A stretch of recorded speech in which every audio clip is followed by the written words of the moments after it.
Ini atau yang ini? Ah, ini keputusan yang sulit.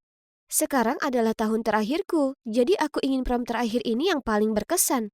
Aku penasaran cowok mana yang akan mengajakku ke prom duluan.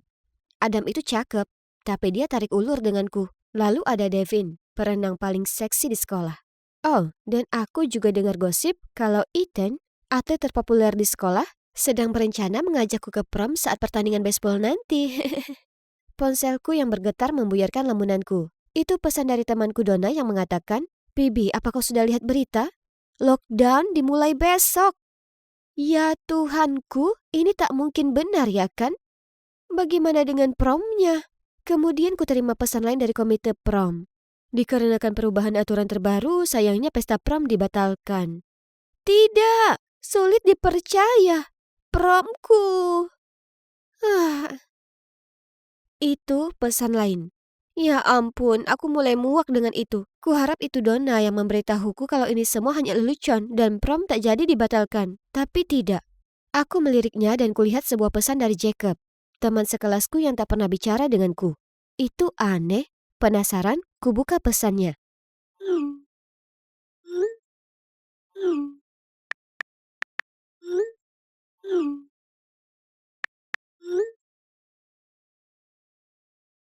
Hai Jacob, jadi apa yang ingin kau tanyakan padaku? Hai, itu, bisakah kau bantu aku berpose sebentar? Aku mendaftar ke Institut Seni di Chicago dan tenggat waktu pendaftarannya besok, tapi aku perlu menyerahkan gambar. Aku berpose untuk kau gambar? Tapi aku tak pernah jadi model sebelumnya. Ini kedengarannya sangat penting. Apa tak sebaiknya kau meminta bantuan profesional? Oh, jangan khawatir. Aku sudah punya semua idenya dan kupikir kau adalah orang yang paling cocok untuk jadi modelku. Karena kau cantik alami dan itu akan terlihat dalam karyaku. Terutama matamu yang indah. Baiklah, kalau kau bilang begitu, ayo kita lakukan. Jacob kemudian mengarahkan aku untuk berpose. Setelah itu, dikeluarkannya secari kertas dan mulai membuat sketsa dengan seksama. Sementara aku duduk di sana, mengusahakan yang terbaik untuk membantu temanku dengan tak bergerak.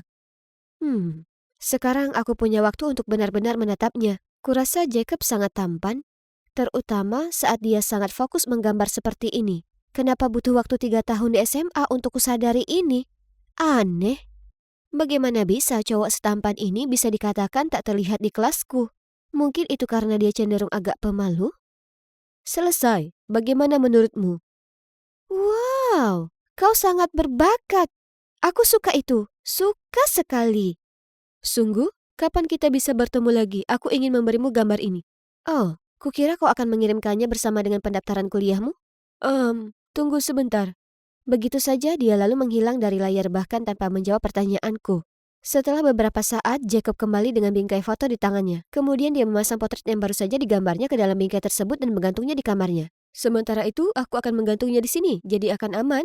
Dan iya, aku bisa melihatmu setiap hari. Kenapa? Kenapa dia berkata seperti itu? Dia sungguh membuatku tersipu sekarang. Bagaimana dengan pendaftaran kuliahmu? Sebenarnya aku sudah mengumpulkannya. Jadi, kau mengelabuiku?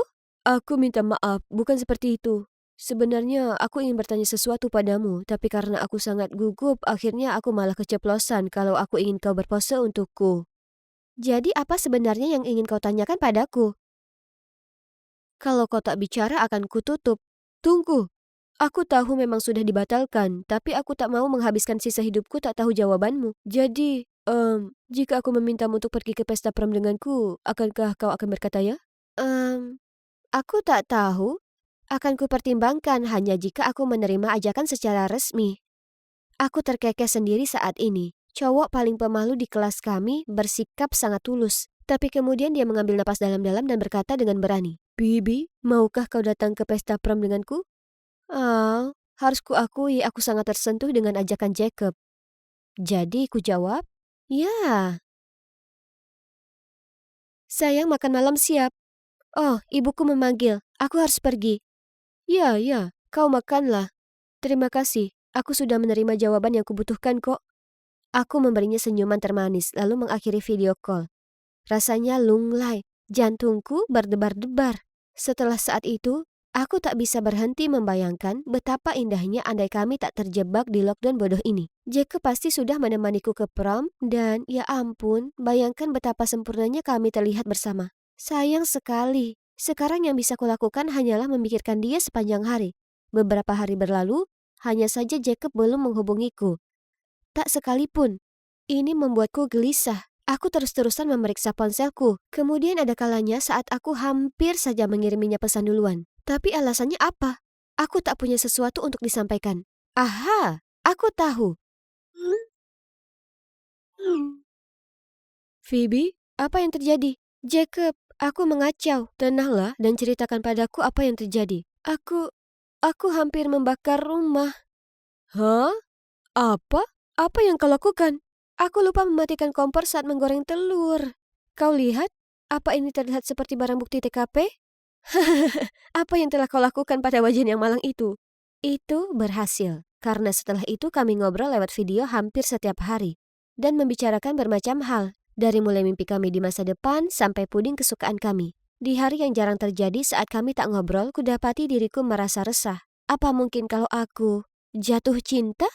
Suatu kali saat aku berdiri di taman sedang ngobrol dengan Jacob, Nancy, adikku yang suka bergosip memergokiku. Seperti yang kuduga, saat sedang makan malam, Nancy memberitahu ibuku kalau aku punya pacar. Dasar tukang mengadu. Kenapa ibu melahirkan aku dan dia juga? Baiklah, dan asal kalian tahu, ibuku itu tipe orang tua yang sangat ketat. Bibi, apa yang sudah kubilang padamu? Sebelum lulus kau tak boleh pacaran. Ibu meletakkan garpunya dan memberiku tatapan serius. Tapi kami hanya berteman, tak ada kata tapi. Mulai sekarang, fokuslah belajar dan berhenti menghubunginya. Mengerti? Kesal, aku segera pergi ke kamarku. Malam itu, aku tak bisa memejamkan mata. Aku teramat rindu mendengar suara Jacob. Aku kangen padanya. Kemudian di tengah malam, entah bagaimana akhirnya aku mengambil ponselku dan mengirim pesan padanya. Aku tahu ini sudah larut, tapi apa kau masih bangun? Aku bodoh sekali. Tentu saja dia tak mungkin terjaga saat ini. Oh, ini Jacob. Aku masih bangun. Kau ingin bicara? Jadi dia menelponku dan kami ngobrol berbisik supaya tak ada yang mengupingku. Kuceritakan pada Jacob soal perselisihan dengan ibuku. Dia menasehatiku untuk tak marah padanya karena ibu hanya bersikap peduli padaku. Kemudian dia berkata, di hari ulang tahunmu tahun ini, aku akan datang dan buktikan ke orang tuamu kalau kau sudah memilih orang yang tepat. Memilih orang yang tepat? Apa maksudmu? Maksudku, maukah kau jadi pacarku? Aku masih merasa kebingungan saat dia tiba-tiba mulai bernyanyi. But darling, just kiss me slow. Your heart is all I own. And in your eyes, you're holding mine. Aku sangat suka lagu Ed Sheeran yang itu. Hatiku meleleh di tiap kata yang dinyanyikan Jacob. Dan kudapati diriku berkata lirih. Aku mau. Ya Tuhan, dia resmi jadi pacarku sekarang.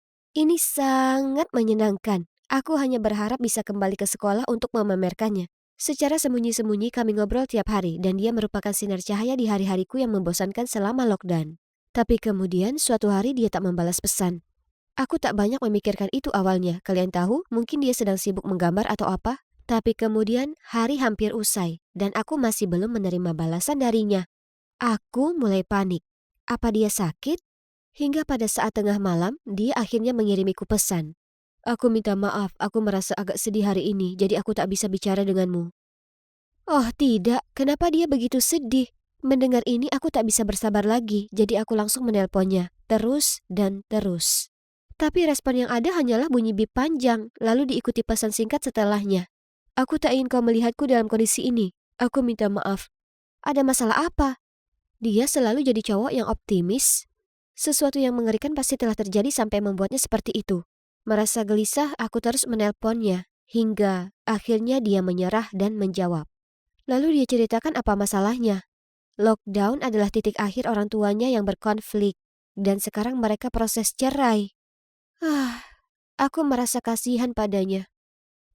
Betapa aku berharap bisa lari kepadanya sekarang juga. Sebenarnya dia tinggal hanya beberapa blok dariku. Jadi kami berencana menyelinap untuk saling bertemu di taman.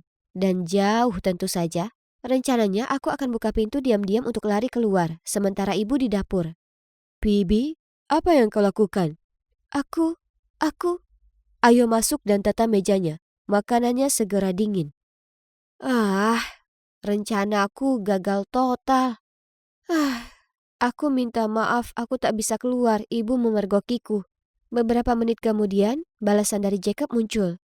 Ternyata dia sudah menyelinap keluar dan menungguku di taman. Aku merasa sangat bersalah, jadi aku langsung menelponnya. Dia mencoba tersenyum, tapi aku tahu dia sangat kesal, jadi aku memberi cium jauh untuk menyemangatinya. Ini benar-benar membuatnya ceria. Lalu dia bilang kalau segera setelah lockdown usai, dia akan memberiku ciuman sesungguhnya. Seperti itulah waktu berjalan, dan kami belajar bagaimana memaksimalkan hubungan ini di era pandemi. Semuanya berjalan lancar hingga suatu hari dia memberitahuku berita yang membuatku bagai tersambar petir. Dia mendapat surat tawaran dari kampus seni di Chicago. Dia diterima. Tentu saja, Jacob sangat bersemangat dan aku sungguh senang untuknya. Tapi Chicago itu negara bagian yang sangat berbeda, jadi aku tak pernah bisa menemuinya.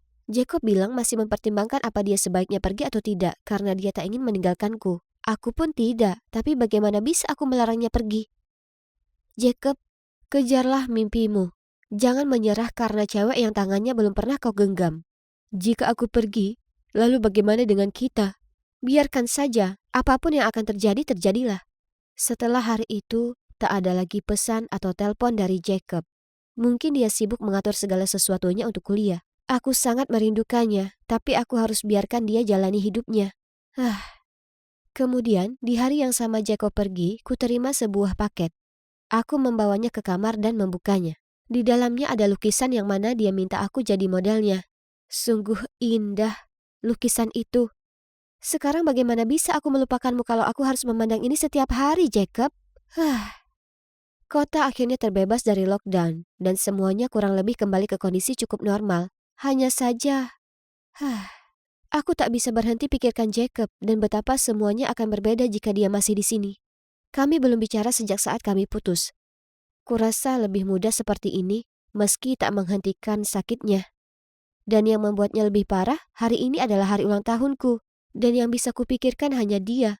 Aku sedang duduk di sana berpura-pura senang saat keluargaku membawa keluar sebuah kue dan menyanyikanku selamat ulang tahun. Tunggu dulu.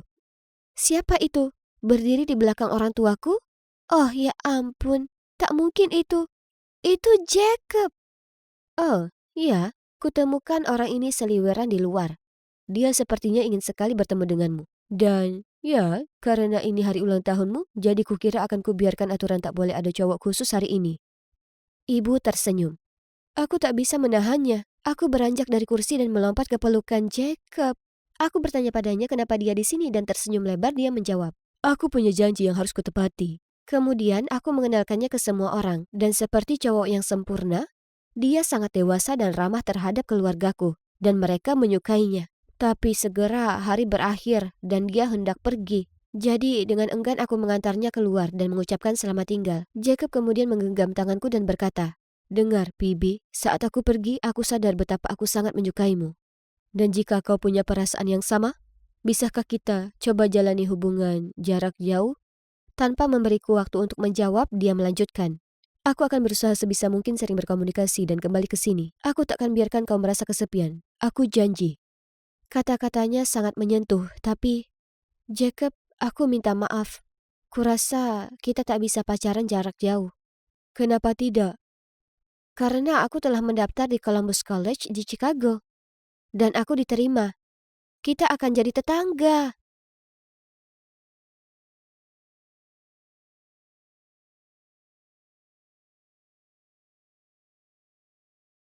Halo, Dana, apa kau sudah ada kabar dari Vicky? Dengan cemas aku bertanya. Vicky tak masuk sekolah, tapi dia juga tak ada di rumah. Dia membolos dan aku khawatir, terutama karena ini sudah lewat jam 10 malam. Tidak, ini sangat di luar karakternya. Martin, beritahu apa yang terjadi di antara kalian berdua. Kuletakkan tanganku di muka. Kata rumit bahkan tak cukup untuk menjelaskan keadaan ini. Ini kisah yang panjang. Biar ku ceritakan pada kalian dari awal. Itu terjadi jauh dahulu saat aku masih anak TK. Aku mengenal musuhku yang pertama, Vincent Green. Kami cuma tak pernah sepaham sejak awal. Di suatu hari biasa, baru saja ku selesaikan kota Legoku saat Vincent menyerbu seperti Godzilla dan menghancurkannya berkeping-keping. Dan karena itu, perang di antara kami berlanjut, yang berlangsung selama bertahun-tahun. Dia menyabotase semua yang kulakukan, dan sebaliknya. Suatu kali saat tiba giliranku bernyanyi di kelas musik, Vincent mengeluarkan suara kentut dan seluruh kelas tertawa terbahak-bahak. Supaya adil, di hari yang sama kutuangkan lem cair ke atas karya kolase seninya. Di lain waktu dia menempelkan catatan di punggungku bertuliskan aku ngompol di kasur. Serius, aku jadi parno karena semua anak menertawai dan menunjuk padaku. Jadi sebagai balasannya aku letakkan boneka Teddy warna pink di ranselnya. Dan di kelas saat dia akan mengeluarkan kotak pensilnya, boneka Teddy terbang keluar dan jatuh ke tengah-tengah ruangan. Saat itu, Vincent sudah terlihat jadi magnet cewek. Kurasa mereka melihatnya sebagai cowok tampan. Tapi ayolah, semua cowok terlihat sama saja. Jadi aku mulai berkeliling memberitahu semua orang, Vincent cuma mau main dengan cewek-cewek. Jijik. 5 tahun kemudian perseteruan kami masih panas. Vincent itu hebat dalam belajar dan main baseball juga. Dia itu favoritnya guru olahraga. Dan aku tahu ini kedengarannya bodoh. Tapi dikerumuni cewek bukan lagi sesuatu yang jijik. Itu seperti medali kehormatan. Aku berusaha keras untuk jadi lebih baik dari Vincent dalam segala hal. Aku juga salah satu murid berprestasi. Aku ikut tim sepak bola. Dan juga ada cewek-cewek yang mengelilingiku. Tetap saja, itu belum cukup. Tidak sampai Vincent menerima kekalahannya. Tapi kemudian SMP dimulai dan coba tebak. Vincent tak ada di sana. Akhirnya, aku terbebas darinya. Sekarang aku bisa tetap berada di puncak, menggoda cewek-cewek dan jadi kapten basket tanpa ada dia yang berusaha menyabotaseku. Semua mata ada padaku dan itu luar biasa. Meskipun ada sebagian kecil dari diriku yang merindukan persaingan itu. Kemudian di hari lain, seperti hari biasanya di SMA, aku sedang berjalan melalui lorong dan melihat cewek-cewek sedang heboh akan sesuatu. Ada apa? Aku bertanya ke sahabatku Taylor saat aku sampai di lokerku. Aku tak yakin. Mungkin cowok baru atau apa. Cewek-cewek menjerit di mana-mana. Perasaanku tak enak soal ini. Dan kemudian seperti halnya adegan drama Korea yang slow-mo. Cowok baru itu melenggang di lorong sambil tersenyum manis. Satu tangannya memegang tongkat bisbol, tangan lainnya menembak-nembak para cewek. Wajahku perlahan memanas. Mataku melotot ke cowok baru itu. Iya, itu Vincent. Dia berlalu melewatiku, mencibir dan mengedipkan mata. Dasar brengsek. Jelas itu merupakan deklarasi perang. Beberapa hari setelahnya, kulihat Vincent di mana-mana, mendaftar jadi ketua kelas, berkompetisi untuk posisi kapten tim basket, dan menggoda kurang lebih setiap cewek di sekolah. Dia seperti ruam yang tak kunjung hilang, yang memperburuk nilai-nilainya dari sekolah sebelumnya entah bagaimana dipublikasikan online, yang membuat semua orang jadi mabuk kepayang. Vincent Green, kau tunggu saja. Namun dia mungkin harus menunggu selamanya, karena aku sudah siap menghentikan niat kompetisiku saat aku bertemu Vicky. Waktu makan siang, aku makan dengan Taylor di taman sekolah. Saat Dana, pacar Taylor, datang. Di belakangnya adalah seorang malaikat. Aku terpesona, mulutku terbuka lebar, dan sandwich yang kumakan setengah jatuh dari tanganku. Dana berkata, Hai boys, ini Vicky sahabatku. Dia dulu tetanggaku sampai keluarganya pindah. Tapi dia baru pindah lagi ke sini. Vicky tersenyum ramah pada kami berdua. Tentu saja aku ambil kesempatan itu dan berteman dengannya saat itu juga. Tak lama, Vicky dan aku mulai sering bareng. Saat aku dengannya rasanya semua orang membisu. Dia bagai secercah sinar dalam kegelapan. Dia sempurna untukku, pintar, cantik, istimewa. Dan dia satu-satunya cewek di sekolah yang tak tergetar berada di dekat Vincent. Sebenarnya, dia tak pernah menyebutnya sekalipun. Aku mengundangnya ke rumahku dan orang tuaku sangat menyukainya. Mereka memintanya untuk ikut makan malam. Setelahnya, Vicky menyarankan nonton film. Waktu terus berlalu dan tak lama waktu menunjukkan pukul 10 malam dan dia harus pergi. Biar ku antar kau pulang. Aku memaksa. Tapi dia memberitahuku kalau kakaknya sudah dalam perjalanan. Jadi aku mengajaknya ke ruang tamu untuk menunggu. Bel pintu berbunyi. Aku pergi membukanya dan mendapati Vincent berdiri di sana. Kami berdua terpaku dan saling menatap tajam. Apa yang dia lakukan di sini? Itulah saat Vicky berjalan keluar dan berkata padanya, Ayo. Kemudian berbalik padaku dan mencium pipiku. Manis sekali. Tapi aku tak bisa memikirkan tentang ini sekarang. Kenapa musuh bebuyutanku ada di depan pintuku? Vincent mendengus. Vicky, ada apa di sini? Aku juga menggeram. Ya, Vicky, apa yang dia lakukan di sini? Meskipun kami saling menatap tajam satu sama lain, dia hanya mengangkat bahu. Oh, Vincent, ini cowokku Martin. Martin, ini Vincent, kakakku. Kakak? Pacarku yang luar biasa dan sempurna adalah adik Vincent Green? Tidak.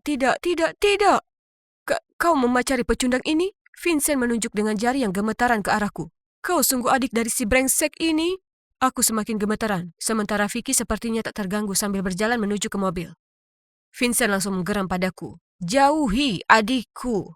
Sebelum dengan cepat dia mengejarnya. Aku berdiri terdiam di sana. Dengan ekspresi ngeri di wajahku, aku mungkin mirip dengan monster gargoyle. Tak mungkin. Bagaimana bisa cewek luar biasa seperti Vicky berhubungan darah dengan si brengsek itu? Keesokan harinya, Vicky mengirimiku pesan untuk menemuinya di sebuah kafe. Kita perlu bicara. Oh, tak ada pria manapun yang ingin mendengar kata-kata itu. Sungguh pertanda buruk. Tapi kami seharusnya pergi kencan bareng dengan Tyler dan Dana malam ini, ya kan? Aku masuk ke kafe itu melihat Vicky duduk di sana, terlihat cemberut dengan tangan dilipat. Oh tidak, ini tak terlihat bagus. Sebelum aku sempat duduk, dia berseru. Martin, kenapa kau tak pernah cerita padaku tentang musuh bebuyutanmu? Apa kau tahu seberapa dahsyat pertengkaranku dengan Vincent semalam? Aku duduk di sana melongo. Kenyataannya, sejak ketemu Vicky, aku tak lagi peduli soal Vincent ataupun perang kami. Aku hanya ingin fokus ke Vicky. Dia membuatku merasa begitu bahagia. Kujelaskan ini padanya, dan dia menjawab. Vincent masih membencimu. Dia melarangku menemuimu lagi. Tentu saja aku tak mendengarnya, tapi aku ingin kalian berdua menyelesaikan pertikaian bodoh ini. Tak ada yang perlu diselesaikan. Dia yang memulai ini dulu saat kami masih kanak-kanak. Cowok ini brengsek kelas kakap. Aku mulai emosi. Vicky menghela napas. Maksudku kalian berdua perlu bicara. Sedangkan aku tak akan biarkan Vincent mendikteku siapa yang boleh dan tak boleh kutemui. Aku sangat marah dengan cowok ini. Aku menolak untuk memahami kata-kata Vicky. Berulang kali kukatakan padanya kalau aku tak mau menyelesaikan apapun dengan Vincent. Lalu situasi makin buruk. Bodohnya aku. Kemudian aku berseru. Pilih dia atau aku? Jadi siapa yang kau pilih? Vicky dengan marah berdiri berteriak. Beraninya kau menyuruhku berpihak?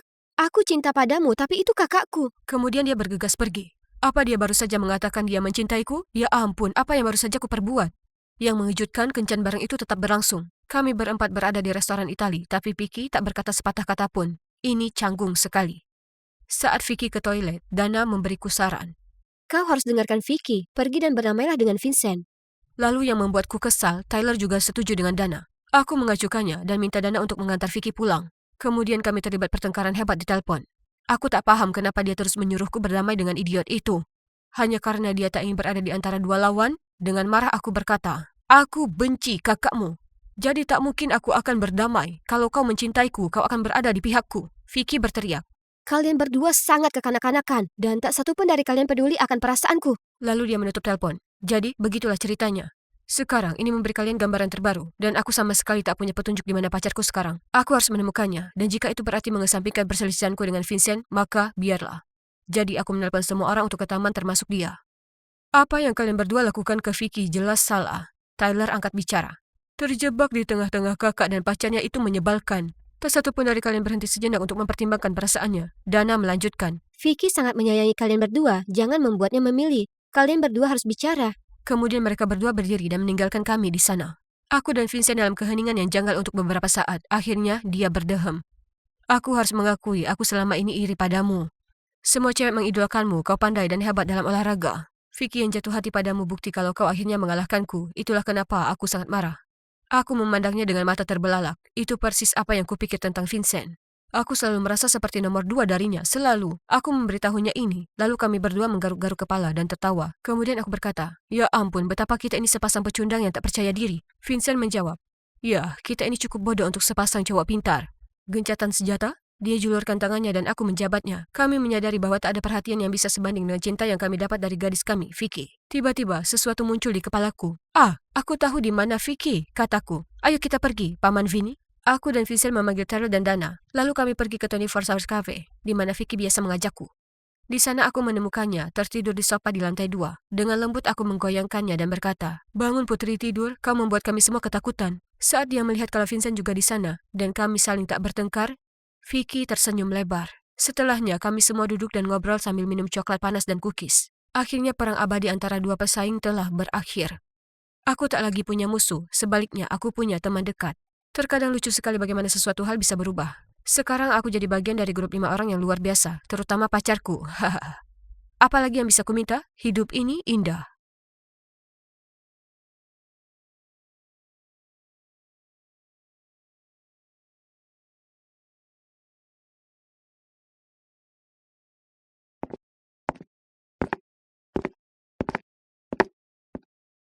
Astaga naga, siapa itu? Cowok ini teramat seksi. Dan ada lagi, saat aku mendekatinya, dia tak kabur ketakutan. Melihatku tercengang, Scarlett menyikutku. Bangun Cika, kita terlambat. Dia terkekeh sambil menarikku ke kelas. Aku melihatnya, tak pernah kukira akan kutemui hari di mana Margot si pembuat onar jatuh hati karena seorang cowok. Scarlett menggodaku. Aku tersipu dan lidahku benar-benar keluh. Mataku melihat sekeliling dengan canggung. Sayang sekali kau ini pada dasarnya pengusir cowok yang mengajak ngobrol. Ya, benar. Kutundukkan kepalaku berpikir. Dan lalu aku mendongak. Scarlett sedang mengirim pesan. Mungkin beberapa pesan lebay untuk pacarnya Kate. Kusandarkan daguku ke tangan dan menatap keluar jendela saat kudapati diriku sendiri melamunkan cowok tampan misterius itu. Jam berapa ini menurutmu? Apa kau berusaha membuatku terusir dari sini karena menutupimu lagi? Sorry. Aku ada urusan yang sangat penting dengan Alfie. Penting? Hah? Jadi aku bisa terkena masalah membelamu karena kau ingin mainkan lelucon payah dengan si pecundang itu? Enggak. Berapa kali harus kukatakan padamu, kami hanya mengerjainya sekali, dan bajingan itu benar-benar pantas menerimanya. Soal bajingan tadi, dia itu kapten tim basket, dan Alfie ini temanku. Oke. Dia memang terlihat sedikit menyeramkan, tapi dia itu cowok baik. Tapi penggila olahraga itu tak hanya jatuhkan Alfie dengan bola basket, dia juga mengambil uang dari kantongnya saat dia roboh. Kami tak akan biarkan dia lolos hari ini. Jadi malam itu kami menyelinap dan menuang minyak goreng licin ke seluruh lapangan, yang membuat seluruh tim terpeleset dan jatuh terus-menerus. Itu lucu sekali. Sayangnya, berita keterlibatan kami sampai ke kepala sekolah. Jadi Scarlett harus menelpon ayahnya untuk membantuku. Oke, jadi ini bukan kali pertama Scarlett sudah menyelamatkanku. Dia hanya marah karena dia juga harus menyelamatkan Alfie juga, meski dia sangat membencinya. Ayolah, aku minta maaf. Apa kau keberatan? Ini tengah malam dan kita perlu tidur. Diam, Miley. Tak ada yang bertanya padamu. Baiklah. Pergi ke kamar dan diamlah supaya kami bisa benar-benar tidur. Dasar cewek girly itu. Bangunlah Tuan Putri, kelasnya sudah berakhir. Dengan grogi aku bangkit dan mengikuti Scarlett seperti zombie menuju kantin. Tapi kemudian aku tiba-tiba terhenti. Di sana, berdiri di sudut lorong adalah cowok tampan itu. Apa yang sebenarnya terjadi? Sudah kuminta Kit untuk menyelidiki. Sekarang kau mau bantuanku atau tidak? Aku masih mematung, tak bisa berkata apapun. Ya Tuhan, tak pernah kurasa segugup ini sebelumnya. Aku mengangguk sambil mencengkram lengannya. Wah, yang diperlukan untuk membuat Margot dan Perkasa jadi menciut hanyalah cowok. Oh, dan ngomong-ngomong, panggilannya Jared, dan dia belajar musik klasik. Elegan sekali. Hah? Aku berseru. Musik klasik? Ini menyebalkan. Maksudku, bagaimana bisa cewek sepertiku bisa menggapai levelnya? Jangan khawatir, aku akan membantumu. Lalu dia mengubah sikapnya. Dengan satu syarat. Kau tahu tidak, Scarlett menyuruhku berhenti bergaul dengan Alfie. Karena itu tak baik untuk image feminin yang kuperlukan untuk dapatkan perhatian Jared. Ditambah aku tak diperbolehkan melampaui jam malam asrama. Jika kulanggar peraturan ini, maka dia tak akan mau membantuku lagi. Baiklah, aku setuju. Maaf Alfie, kau harus lanjutkan sendiri tanpaku. Kit berteman dengan Jared dan memintanya untuk datang ke sekolah kami lagi untuk memeriksa piano di ruang musik. Saat muncul ups yang darurat, dia akan tinggalkan Jared denganku yang ternyata sedang berjibaku dengan piano itu. Jenius. Seperti yang kalian lihat, sejauh ini rencananya berjalan lancar. Hanya saja gaun ini membuatku sesak napas. Tapi berada dekat Jared seperti malah makin membuatku sesak. Untung dia ramah. Jadi dengan mudah kami mulai ngobrol dan sekarang dia main piano untukku. Apakah punya rencana sepulang sekolah? Tidak, belum. Aku akan ke kafe musik di kota. Apa kau mau ikut? OMG, tentu saja aku berkata iya. Apa ini terhitung sebagai kencan pertama? Kami sangat bersenang-senang. Aku berada di langit ketujuh. Dalam perjalanan pulang, aku tertegun saat melihat Alfie menyeberang jalan. Melihatku dengan Jared, Alfie melotot padaku dengan tatapan mata membelalak marah. Ku beri tanda shh dan dia berpaling. Tak heran, ponselku berbunyi. Kau acuhkan aku untuk pergi dengan cowok banci itu dan ada apa dengan pakaianmu? Astaga, Alfie pastinya marah tapi tak bisa kuurus ini sekarang. Aku janji ke Scarlett aku tak akan bicara dengannya lagi. Jadi ku acuhkan pesan itu dan berjalan lurus melewatinya. Segera saat aku sampai di asrama, cewek-cewek menyoraki dan bertanya bagaimana kencannya. Mereka sepertinya senang untukku. Jadi, kapan kencan selanjutnya? Dia memintaku untuk datang ke sekolahnya besok dan kami akan makan malam. Para cewek berteriak bersamaan. Sungguh mengejutkan, karena tak kusangka cewek-cewek bawel ini sangat peduli padaku. Aku sangat bersemangat dengan kencan selanjutnya. Jadi aku tiba lebih awal di sekolah Jared mendapatinya berlatih di ruang latihan dengan cewek lain. Aku masuk ke ruangan dengan senyum di wajahku, dan Jared memperkenalkanku padanya, Maeve. Lalu dia menyuruhku menunggu di sana dan pergi ke kamar mandi. Si Maeve ini tertawa kecil, lalu memandangku ke atas dan ke bawah, lalu berkata, "Menyerah saja. Cewek tak sempurna sepertimu tak pantas dengannya." Hah? Apa yang pernah kuperbuat padanya? Marah, kujatuhkan lembaran-lembaran musiknya. Dia memungutnya lalu dengan tegas berkata, "Kau tunggu saja, aku tak akan biarkan kau lolos begitu saja." Lalu dia mendorongku dan bergegas pergi. Lalu saat makan malam, aku tak bisa menahannya. Jadi, Mev itu... orang tua kami sangat dekat, jadi kami sudah berteman sejak kecil, dan kini kami berdua belajar musik. Dia kelihatannya sangat menyukaimu. Aku tak yakin soal itu. Kami hanya teman. Jadi, dia tak suka dengan si Mev? Kurasa, lupakan saja dia. Aku punya kencan yang penting dengan Jared dan aku butuh bantuanmu. Tepat di saat itu, sebuah panggilan dari Alfie masuk. Tapi Scarlett duduk tepat di sebelahku, jadi aku tak bisa mengangkatnya. Setelah beberapa panggilan, dia mengirim pesan padaku. "Kau harus menolongku kali ini. Aku tak bisa melakukannya sendiri." Oh Tuhan, tolong aku. Aku tak tega tinggalkan temanku. Jadi, kuputuskan menyelinap keluar menemui Alfie. Oke, jadi ini tak seperti yang kalian kira. Waktu yang lalu saat aku telat pulang bukan karena kami berbuat hal yang tak berguna. Sebaliknya kami sedang memperbaiki rumah terbengkalai untuk anak gelandangan. Kali ini, salah satu anak itu, Kevin, sedang demam tinggi. Aku harus membantu Alfie meminjam uang dan membawa Kevin ke rumah sakit. Aku berusaha sangat hening saat merayap masuk ke kamar asrama. Tapi aku bersumpah, Scarlett itu orang yang paling mudah terbangun, karena benar saja di sanalah dia menungguku. "Oh, hai Margot, senang kau bisa bergabung dengan kami." "Ya, maaf, itu ada kondisi darurat." "Kau tak bisa menahan diri ya? Kau melanggar perjanjian kita untuk bergaul dengan teman berandalmu itu. Aku tak mau membantumu lagi." Ini menyebalkan, sepertinya aku sendiri. Ini dia, kencan pentingku dengan Jared. Ayahnya merupakan konduktor di sini, dan dari apa yang bisa kusimpulkan, posisi itu sangat penting. Tanpa Scarlett membantuku memilih gaun yang cocok untuk acara ini adalah mimpi buruk. Oh ya ampun, semua orang terlihat sangat mewah dan berkelas. Aku merasa mencolok, dan jelas ini bukan dunia yang kuinginkan. Tapi senyum lembut Jared sangat menenangkan. Tapi segera, Maeve mendatangi kami. Jared, sayang, selamat. Kurasa konser ini akan luar biasa. Oh, kau lagi. Gaun yang bagus.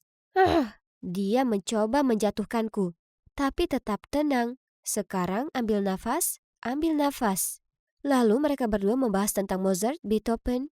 Aku tak paham satu pun. Begitupun keseluruhan konser. Aku juga tak memahaminya. Setelahnya, Jared menuntunku ke orang tuanya. Ya Tuhan, ini menakutkan. Kuberikan buket bunga yang sudah kupersiapkan ke mereka dan memberi selamat atas konser tersebut. Untungnya, mereka berdua terlihat sangat ramah dan puas dengan hadiahku. Tapi kemudian Maeve muncul dan memeluk ibu Jared. "Jared, sangat menyenangkan bersama gadis-gadis yang sopan ini." Menyeringai, Maeve membalas. "Aku tak yakin soal itu. Margot ini suka menyembunyikan karakter aslinya." Oke, jadi aku mungkin gagal menjaga sikapku dan menyerukan beberapa kata yang buruk. Ups. Jared dan ibunya terlihat kaget dengan hal ini. Tapi belum sempat kucoba perbaiki situasi, Maeve mengeluarkan ponselnya dan melambaikan fotoku bersama Alfie. Aku ingin jelaskan, tapi pada akhirnya aku hanya tergagap berujar banyak omong kosong. Akhirnya, Jared menarikku ke samping dan berkata, "Kurasa lebih baik kau pergi saja." Aku lari dari sana hampir menangis. Parahnya, aku tak bisa berlari dalam gaun bodoh ini. Aku sudah kehilangan Jared dan ini sudah lewat jam malam. Jadi kalau kembali sekarang, Scarlett akan marah padaku. Jadi kuputuskan kalau aku tak akan kembali. Tidak, sebaliknya, aku akan kabur. Aku akan tinggal di sini beberapa hari. Aku merasa tenang di sini dan Alfie membawakanku beberapa pakaian dan makanan. Kenapa dia di sini? Aku sedang tidak mood diceramahi. Tapi yang mengejutkanku, dia segera menghampiri dan melingkarkan tangan memelukku. "Bisa-bisanya kau pergi begitu saja. Apa kau tahu betapa khawatirnya aku?" "Oh iya, Alfie cerita padaku semuanya. Aku minta maaf sudah salah menilaimu." Dia mundur. "Tapi kau bau." "Ada satu orang lagi yang ingin bertemu denganmu, Margot." Aku menatapnya bingung. Lalu di pintu, itu Jared. Margo, saat kulihat foto itu, aku kaget. Kupikir aku ini pasti lelucon untukmu dan kau benar-benar dengan Alfie. Tapi aku tak bisa berhenti memikirkanmu. Sekarang aku sudah bicara pada Scarlett dan Alfie. Aku sudah tahu. Aku menyukaimu, Margo. Kau yang asli. Dan aku tak ingin kau berpikir kau harus berubah demi aku. Apa menurutmu kau bisa beri idiot ini kesempatan lain? Aku ragu. Pura-pura kalau itu adalah sesuatu yang perlu kupikirkan. Lalu dengan tersenyum lebar, aku berteriak, "Ya!" dan segera menuju dekapannya. Jadi, bagaimana sekarang? Ya, aku kembali ke asrama. Dan, yap, aku masih menyelinap keluar dan, yap, Scarlett masih menutupiku. Jared dan aku resmi pacaran, dan dia bahkan membantuku dengan konser penggalangan dana untuk membantu anak-anak gelandangan itu. Jadi, menurutku gadis tangguh ini sebenarnya tidak terlalu tangguh.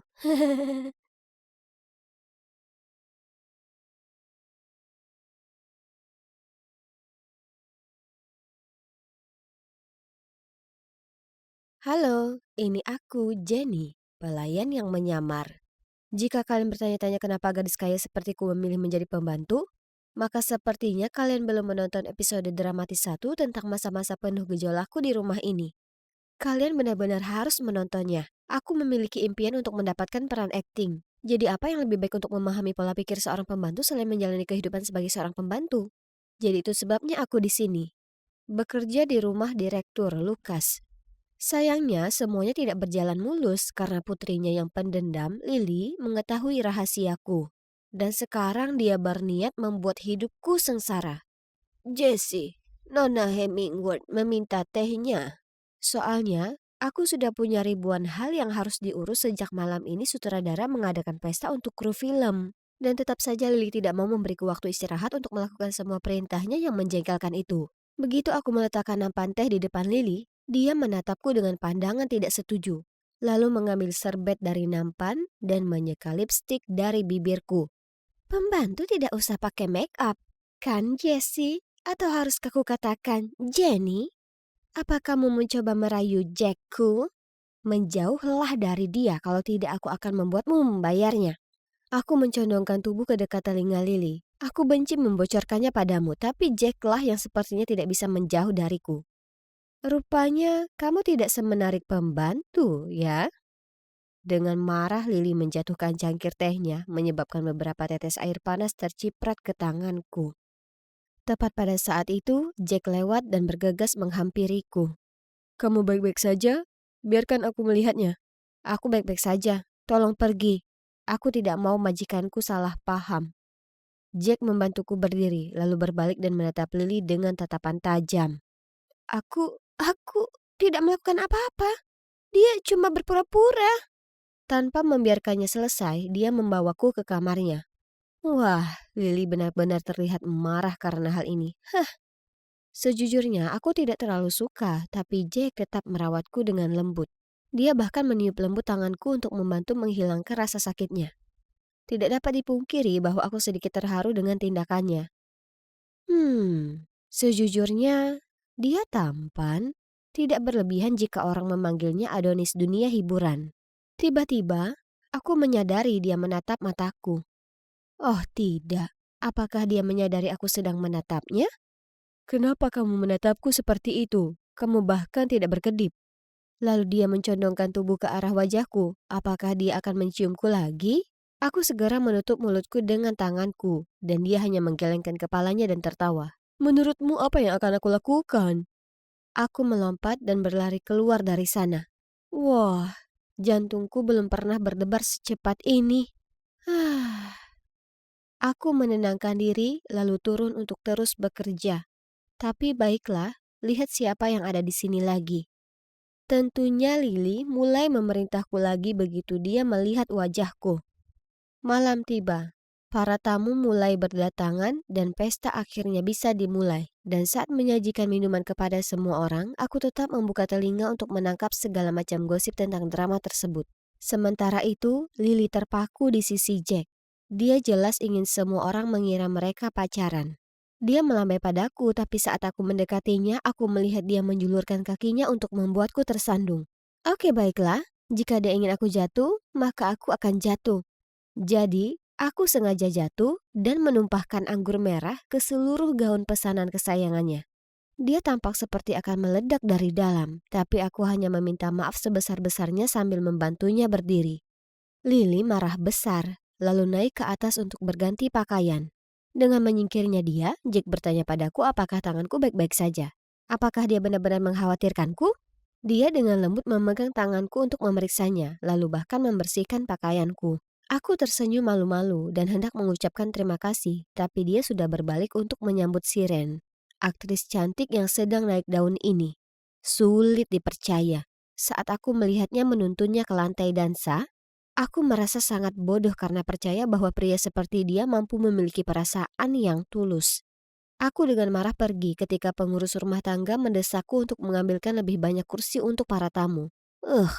Menjadi seorang pembantu sungguh menyedihkan. Kalian bahkan tidak punya waktu untuk marah. Saat aku bergegas ke ruang penyimpanan, aku melihat Lily berdiri di depan ruang belajar direktur. Tampak licik.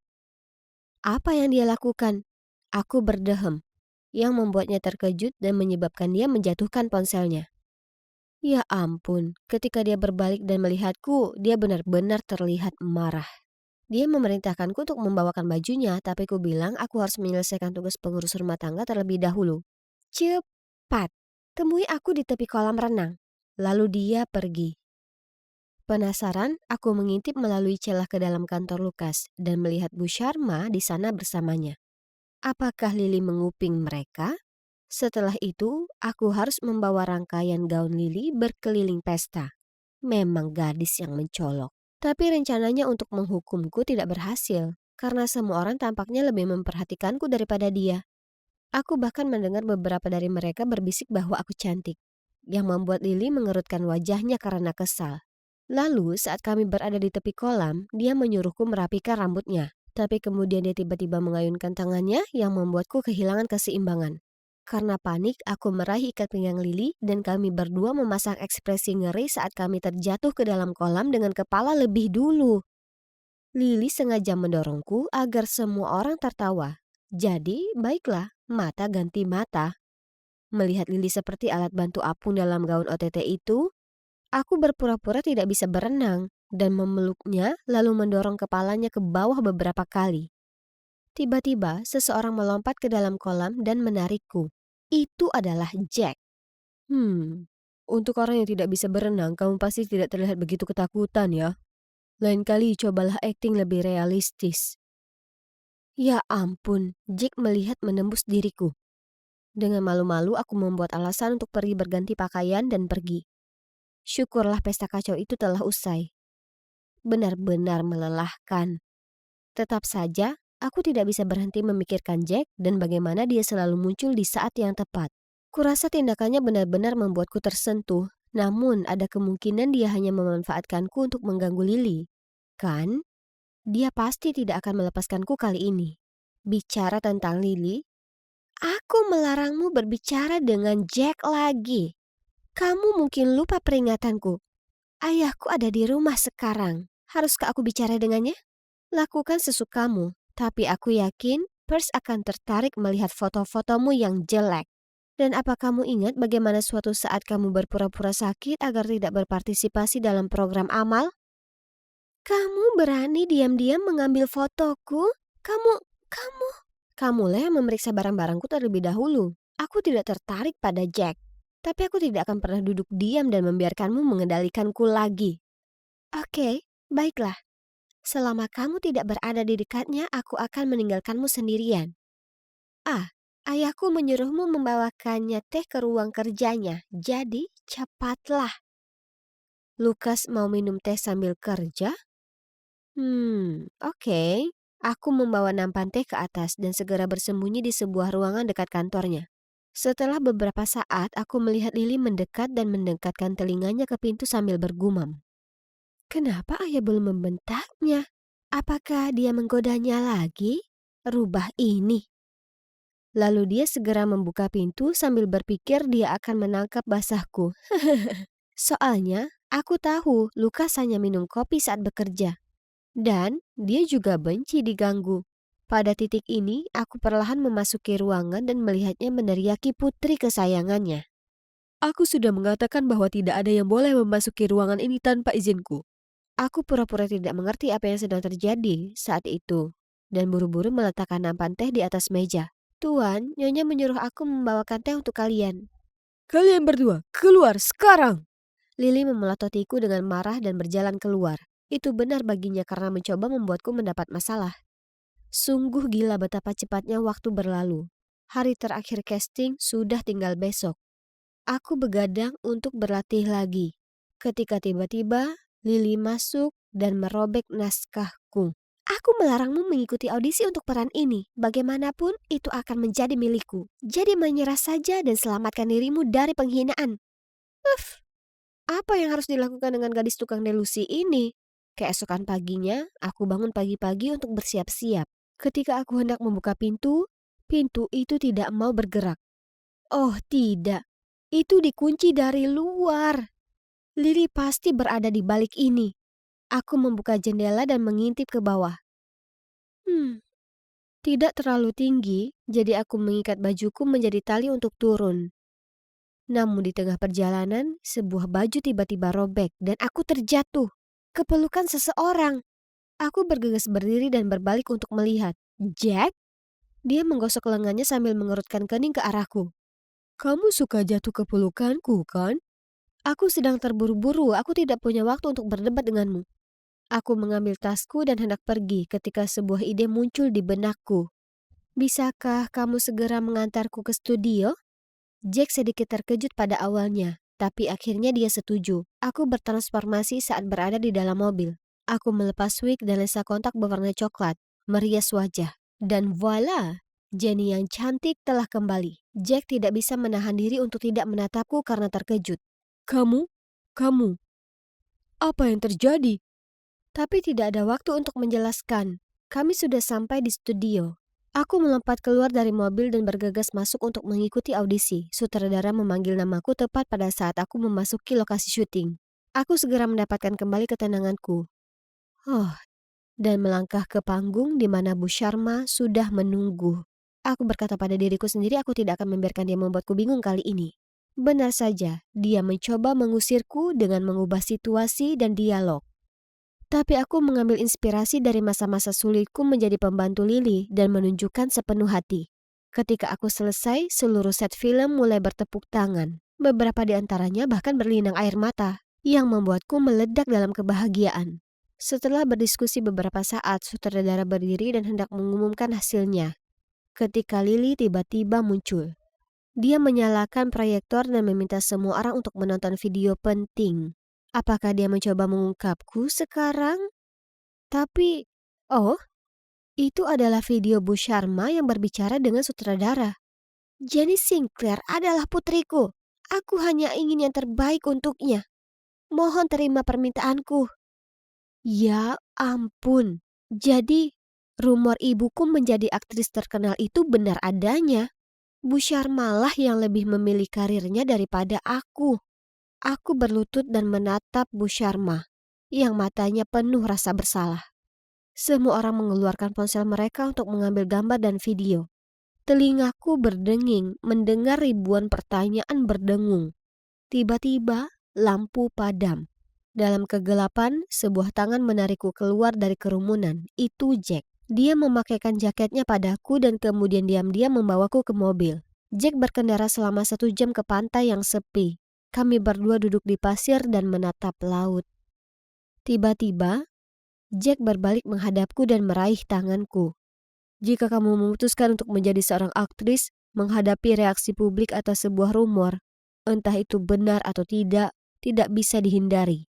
Tidak peduli apa kata semua orang, kamu harus tetap jujur pada diri sendiri dan percaya pada hal-hal benar yang sudah kamu lakukan. Aku tersenyum tipis ke arah Jack. Ternyata di balik image bad boy yang memalukan ini, sebenarnya ada seorang pria pemberani yang telah melalui banyak hal di industri yang sulit ini. Jack membawaku pulang setelah matahari terbenam dan begitu aku sampai di teras depan, aku mendengar pertengkaran. Jadi perlahan-lahan aku membuka pintu, menutup telinga dan dengan lembut mengintip ke ruang tamu. Ya Tuhan, Bu Sharma di sini. Kenapa kamu meninggalkannya selama 18 tahun lalu kembali lagi dan mengacaukan segalanya seperti itu? Kamu tahu betul kenapa aku tidak melakukan hal seperti itu. Kaulah yang mencegahku menemuinya. Aku selalu memperhatikan Jenny dari jauh. Tidak ada satupun foto dirinya yang tidak aku simpan. Jika kamu mencintainya, kenapa kamu menyeretnya ke dunia akting? Kamu mau dia menjalani kehidupan yang menyesakkan, selalu diawasi ribuan orang, tidak memiliki satu hari pun kebebasan sepertimu? Sementara itu aku bisa memberinya kehidupan yang nyaman dan bebas dari tekanan. Aku juga tidak ingin dia menjadi aktris. Akulah yang meminta sutradara untuk tidak memberinya peran utama. Aku juga ingin dia memiliki kehidupan yang damai. Jadi aku telah mencoba segala upaya untuk membuatnya gagal dalam casting. Luar biasa. Jadi itu kenyataannya? Ayah, kenapa kamu menyembunyikan ibu dariku?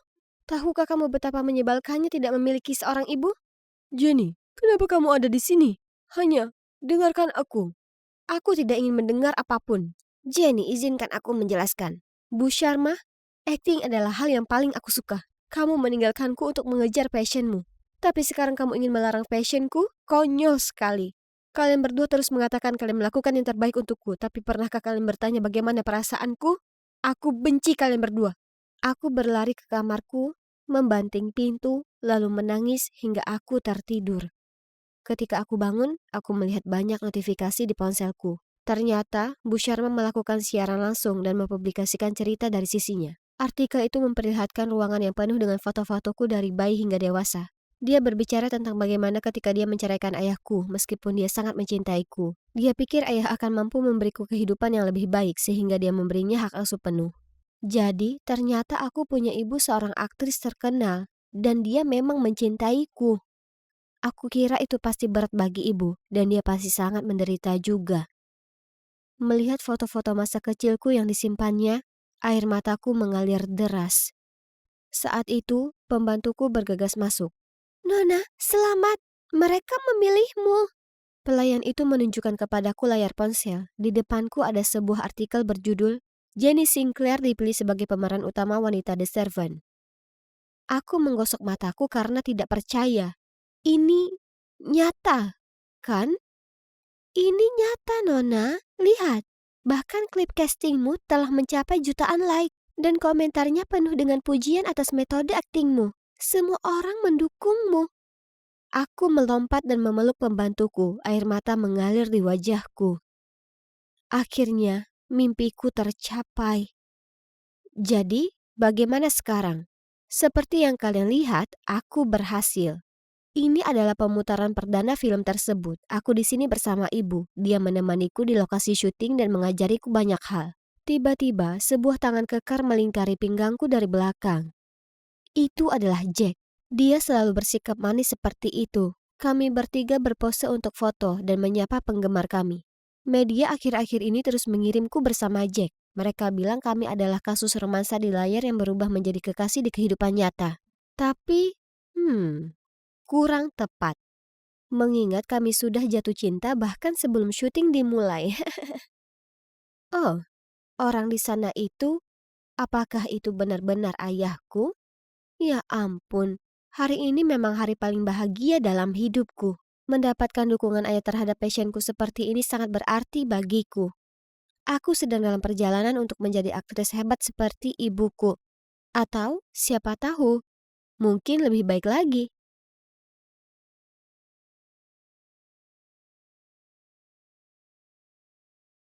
Wow, tempat ini seperti rumah boneka seukuran manusia, besar sekali. Dan, wah, apa itu bak mandi pusaran air? Aku seperti di surga. Pelan-pelan sayang. OMG, kamu punya lapangan bulu tangkis dalam ruangan? Aku suka bulu tangkis. Ini rumah paling menakjubkan yang pernah ada. Hai, namaku Helen dan aku tumbuh di rumah biasa dengan keluarga biasa. Aku sayang orang tuaku. Dan hidup ini hebat, kecuali satu kekurangannya adalah perjalanan panjang ke sekolah menengah baruku. Ibu, Grace, bilang dia punya jawabannya dan menyarankan aku tinggal dengan Bibi Lucy karena dia tinggal lebih dekat dengan sekolah. Oke, jadi aku belum pernah bertemu Lucy sebelumnya. Sebenarnya sampai ibu menyebutkannya, aku bahkan tidak tahu kalau aku punya Bibi.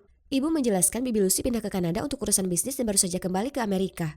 Ini pertama kalinya aku harus tinggal jauh dari orang tuaku, jadi aku agak khawatir akan rindu kampung halaman. Namun satu kelebihannya adalah sahabatku, Madeline, tinggal di dekat situ. Keren kan? Selain itu, tempat ini keren banget. Aku gak bisa berhenti terkesima melihat lapangan bulu tangkis itu. Serius, lapangannya lebih besar dari rumahku. Bibi Lucy, kurasa kamu pasti suka bulu tangkis? Iya, banyak orang mengira itu cuma permainan di halaman belakang, tapi bagiku itu olahraga sejati. Wah, jarang sekali bertemu orang yang punya selera yang sama denganku. Kami mengobrol lama tentang minat kami. Lucy sangat mudah diajak bicara, dan sejujurnya aku merasa sudah mengenalnya selama bertahun-tahun. Aku ingin sekali menjadi pemain bulu tangkis profesional, tapi ibu bilang sebaiknya tetap sebagai hobi dan mencari karir yang lebih stabil. Begitu ya, tapi jangan biarkan orang lain menghalangimu. Passion sejati itu layak untuk dikejar. Biar aku yang mengatur jadwal latihan untukmu. Sekarang coba ini. Oh, bagaimana kamu tahu aku suka lobster linguine? Awalnya tinggal bersama Lucy seperti berada di dunia mimpi. Dia memanjakanku, membelikan baju apapun yang kuinginkan, dan memasak hidangan paling lezat. Tapi di balik penampilannya yang memukau ada juga sisi gelapnya. Lucy sangat ketat. Maksudku, ketatnya setara Mayor Jenderal. Aku harus bangun pukul 5 pagi setiap hari untuk latihan berlari mengelilingi lapangan selama 1 jam. Dan memukul 50 kok bola melewati net berturut-turut. Jika aku melewatkan satu pun, aku harus memulainya lagi. Sementara itu aku masih harus mengerjakan PR. Dan aku tidak bisa pergi dan bertemu teman-temanku di akhir pekan atau melakukan apapun tanpa meminta izin Lucy terlebih dahulu.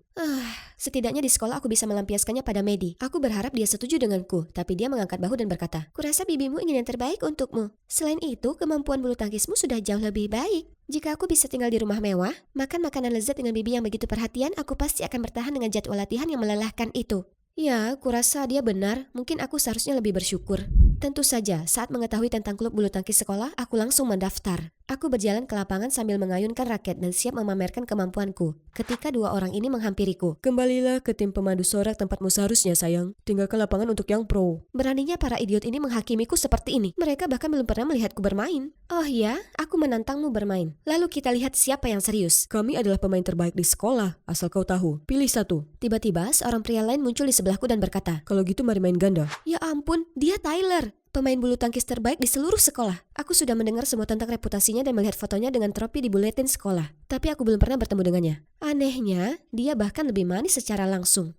"Kamu bisa mengalahkan kami di tunggal, tapi bisakah kamu mengalahkan gadis tak berguna itu di pertandingan ganda?" "Itu saja, minggirlah, biar kutunjukkan apa yang bisa dilakukan gadis tak berguna ini." Pertandingan dimulai dan seketika Tyler dan aku bersemangat di lapangan dan memukul shuttlecock dengan kecepatan kilat.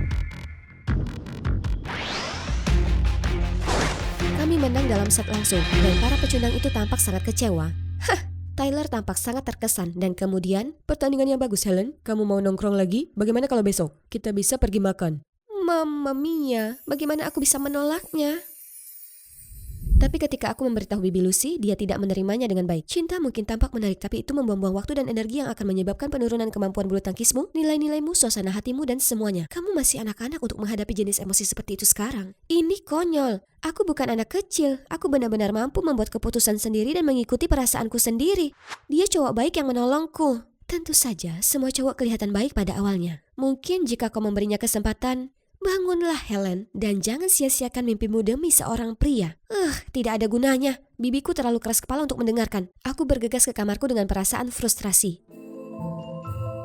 Tidak mungkin aku membiarkan ketegasan bibiku merusak hubungan dengan pria idamanku. Jadi kuputuskan menyelinap keluar untuk menemui Tyler. Tapi gimana caranya? Aku tahu persis orang yang bisa menolongku. "Mads, kode merah. Bibi Lucy tidak mengizinkanku bertemu Tyler. Tolong alihkan perhatiannya." "Oke, tapi hanya jika kau memberiku buku The Ballad of Songbird and Snake yang sudah ditandatangani." Gampang sekali. Setelah hari itu, aku bisa pergi berkencan dengan Tyler berkali-kali berkat bantuan Maddie. Dia selalu memberi alasan yang paling meyakinkan, seperti aku akan pergi ke rumahnya untuk belajar kelompok, atau kami akan menghadiri acara yang sangat penting. Lalu suatu kali ketika aku seharusnya belajar di rumah, Maddie malah berpura-pura menjadi aku. Kemudian aku menyelinap kembali ke kamarku dengan gembira. Kau tidak akan percaya betapa hebatnya kencan hari ini. Tapi Maddie hanya memberikan tatapan canggung. "Ada apa? Apa bibiku curiga?" Tidak, semuanya baik-baik saja." Lalu dia langsung keluar dari jendela. Aneh. Tapi esoknya dia bersikap seolah tidak terjadi apa-apa. Jadi kubiarkan saja. Dia pasti merasa tidak enak badan atau semacamnya. Sementara itu, keadaan dengan Tyler semakin membaik. Saat kami berjalan pulang, tiba-tiba Tyler menghentikanku. Tampak malu-malu dan gugup. "Helen, aku sangat menyukaimu dan aku suka menghabiskan waktu bersamamu. Jadilah pacarku, apa kau mau?" Ya ampun, ini adalah hal terbaik yang pernah terjadi padaku. Aku memeluknya dan berteriak sekuat tenaga. Iya. Ketika akhirnya aku melepaskannya, tiba-tiba seorang anak dengan sepatu roda menabrakku dan membuatku jatuh ke jalan. Sebuah mobil melaju kencang ke arahku dan sebelum aku bisa mencerna apapun, Tyler berlari ke depanku dan mendorongku. Ketika aku membuka mataku, dia terbaring tak sadarkan diri. Aku dengan panik memanggil ambulans dan pergi bersamanya ke rumah sakit. Ketika aku duduk di ruang tunggu dengan air mata yang berlinang, aku sangat takut dan tidak tahu harus berbuat apa. Sehingga akhirnya aku menelpon Bibi Lucy. Hanya beberapa menit kemudian, aku melihatnya bergegas ke arahku dengan wajah serius. Helen, apa yang sudah kukatakan padamu? Kamu membohongiku untuk keluar dengan cowok? Aku gak tega untuk berdebat soal itu dan langsung menangis lagi. Ini salahku, Tyler mempertaruhkan nyawanya buat menyelamatkanku dan sekarang dia terluka. Sikap Bibi Lucy melunak dan dia mendekapku lebih erat. Setelah beberapa lama menghiburku, dia akhirnya buka suara dan berbagi cerita yang gak terduga. Sebenarnya aku jatuh cinta waktu aku seumuran kamu, tapi dia selingkuh. Aku cuma gak mau kamu terluka kayak gitu. Oh, parah banget. Tapi Tyler orang baik, aku tahu dia baik. Dia nyelamatin aku. Dan untuk itu, aku benar-benar bersyukur. Oke, aku percaya penilaianmu dan merestui kamu buat kenal lebih jauh sama dia. Terima kasih. Saat itu juga dokter datang dan bilang kalau Tyler baik-baik saja dan dia akan pulih total dalam beberapa hari. Syukurlah. Ketika Tyler kembali, Bibi Lucy menepati janjinya lalu memberiku dan Tyler kesempatan bersama. Dia bahkan menawarkan memberi kami berdua pelajaran bulu tangkis. Bersiaplah untuk rutinitas latihan paling gila yang pernah ada. Namun, berlatih dengan Tyler membuatnya lebih mudah dan jauh lebih menyenangkan. Aku akan menghadapi kompetisi besar yang dapat memberiku gelar pemain profesional dan kesempatan untuk bergabung dengan tim nasional jika aku menang. Jadi aku butuh semua pelatihan yang bisa aku dapatkan. Tinggal satu langkah lagi menuju impian terbesarku. Selain itu, aku tidak dapat menahan senyum ketika melihat Bibi Lucy perlahan-lahan mulai menyukai Tyler. Hari besarku akhirnya tiba. Ibu dan ayah juga ada di sini untuk mendukungku. Aku bersiap dengan gembira, tetapi ketika aku membuka tas perlengkapan, apa yang terjadi? Oh tidak, siapa yang menghancurkan raket kita? Aku pikir Lucy yang melakukannya. Kenapa dia melakukan itu? Aku tidak sengaja dengar kalau dia hanya pura-pura suka Tyler agar dia bisa mengawasi kalian berdua. Apa? Sejujurnya aku percaya bahwa Bibi Lucy benar-benar memberi Tyler kesempatan. Tapi itu tetap tidak masuk akal. Bahkan jika Lucy membenci Tyler, kenapa dia mencoba merusak kompetisi ini? Dia tahu betapa pentingnya itu bagiku. Ada satu hal lagi, tapi kurasa kau belum siap mendengarnya. Astaga, katakan saja, Maddie. Sebenarnya saat aku menyamar menjadi dirimu, kutemukan kalau Lucy bukan bibimu, dia ibumu. Dia ingin membawamu kembali ke Kanada bersamanya dan dia tahu jika kau memenangkan kontes ini kau tidak akan pernah ingin pergi. Aku berdiri di sana dengan sangat kaget. Jadi, keluargaku tercinta yang ku kenal selama ini sebenarnya bukan milikku? Dan Lucy, bagaimana mungkin dia berani muncul sekarang sebagai ibuku yang sebenarnya dan ingin menerimaku kembali? Aku merasa seluruh hidupku hanyalah kebohongan besar dan segera bergegas mencari Lucy. Benarkah? Kau ibu kandungku? Bagaimana kau tahu? Aku tidak percaya kau melakukan itu padaku. Kau egois, jahat, dan kau menghancurkan segalanya. Pergi sana, aku tidak ingin melihatmu lagi. Aku tidak punya ibu sepertimu. Grace adalah ibuku satu-satunya. Lucy tampak sangat hancur, lalu pergi dengan tenang. Aku gemetar karena marah dan sakit ketika sebuah tangan lembut menyentuh bahuku. Helen sayang, aku tahu ini sulit diterima. Percayalah, ini sulit bagi kita semua. Kalian semua berbohong padaku. Bagaimana bisa kalian setuju untuk mengirimku padanya? Kalian tidak pernah menganggapku sebagai putri kandung kalian, kan? Jangan berpikir konyol sayang. Kami sangat mencintaimu dan tak akan pernah ingin melepaskanmu. Kecuali itu lebih baik untukmu. Lalu ibu cerita bagaimana Lucy datang dan membujuknya. Ternyata Lucy memiliki masa lalu yang sangat tragis. Sejak kecil, dia selalu menjadi kambing hitam di keluarganya. Mereka memperlakukannya dengan buruk dan membenci kecintaannya pada bulu tangkis. Kemudian ketika dia memberitahu mereka bahwa dia hamil, mereka mengusirnya dan pacarnya juga meninggalkannya tepat setelah itu. Jadi dia meninggalkanku di panti asuhan dan memulai hidup baru di Kanada.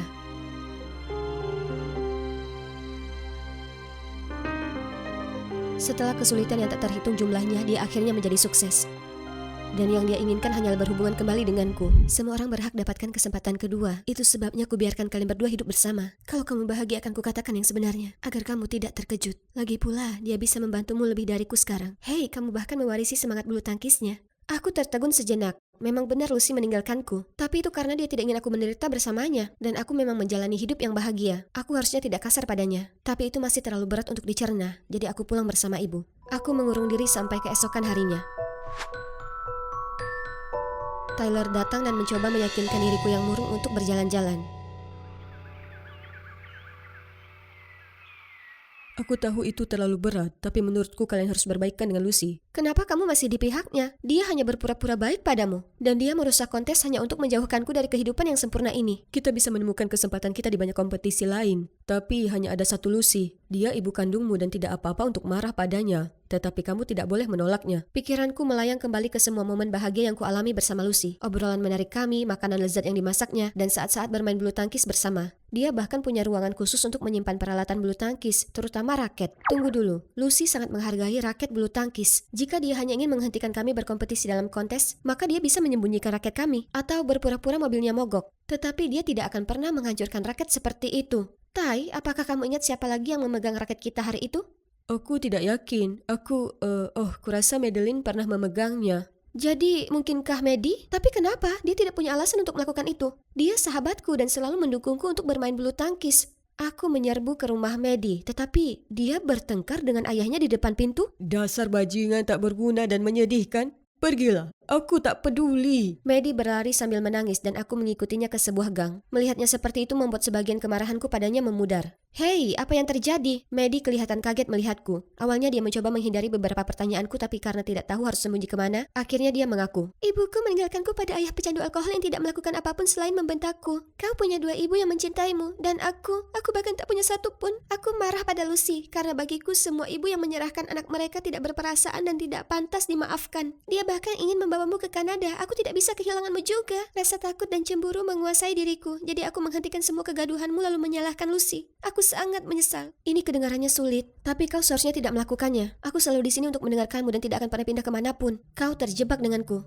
Ketika Maddie merasa lebih baik, aku membawanya ke rumahku dan bermaksud menemui Lucy untuk meminta maaf atas segalanya. Namun ibu berkata Lucy telah memutuskan untuk kembali ke Kanada dan sedang dalam perjalanan ke bandara. Aku segera memanggil taksi ke bandara,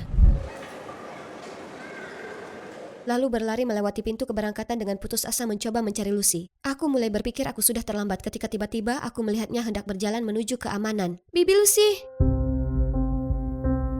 Ibu, tolong jangan pergi.